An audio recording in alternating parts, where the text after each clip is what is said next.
I wanted to talk a little bit about the business of lobbying. Like other professions, particularly in the service sector, the field of lobbying certainly is a business, and lobbying is a professional services business and actually requires a fair amount of transparency in the activities of those involved in the lobbying profession due to public disclosure of quite a bit of information. There are requirements in California's Political Reform Act of 1974 found in the California Government Code. Amongst them are quarterly disclosures that are publicly available by way of the Secretary of State's website in its political reform section. And these disclosure reports are filed every quarter and provide data that's necessary to demonstrate that, lobbying is a business here in the state of California, including disclosure of clients and payments and issues and measures that are worked on.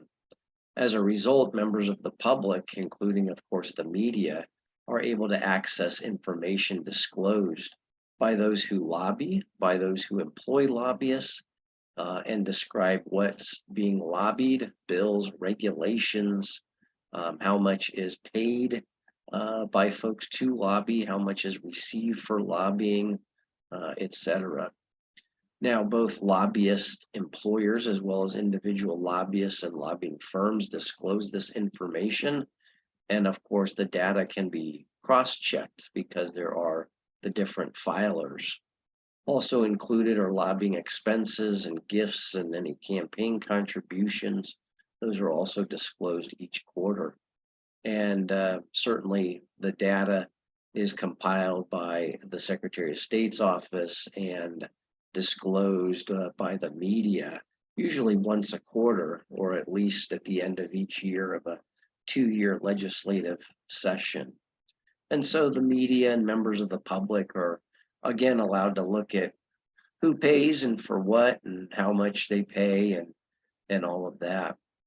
Now, so this obviously provides some insights into the financial aspects of lobbying in the state of California. The lobbying business also employs individuals as lobbyists and government affairs managers and people who do research and analysis and other roles that directly and indirectly support lobbying activities at the state level. Obviously, lobbying occurs at the local and federal levels as well as the state, but certainly we're most familiar with the Political Reform Act and state lobbying activities. But as part of being a business in California, lobbyists, lobbying firms, and lobbyist employers are often small businesses, subject to the normal laws and regulations affecting not only businesses, but also some specialized ones that affect the lobbying profession itself. For example, a lobbying business has to be registered with the Secretary of State, and they maintain strict records to comply with, again, the Political Reform Act. Like other businesses in this state, a bank account is needed, maybe a line of credit to ensure liquidity. Office space is secured, preferably close to the state capitol, as well as, executive branch agencies and all of that.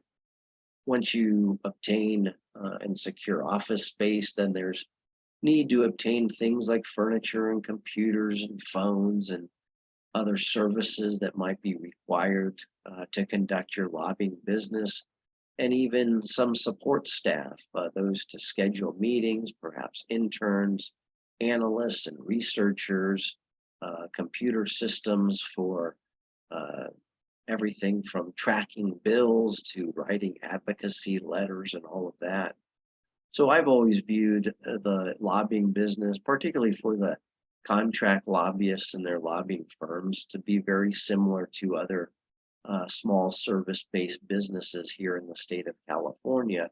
And of course, you also have to comply with any local rules, such as obtaining a business license in your city and paying any fees or taxes associated with that. Probably having a good bookkeeper or CPA, putting together all of those materials, not just billing clients, but also preparing all of that documentation to ensure proper compliance with the Political Reform Act and the required quarterly disclosures for you and your clients ultimately.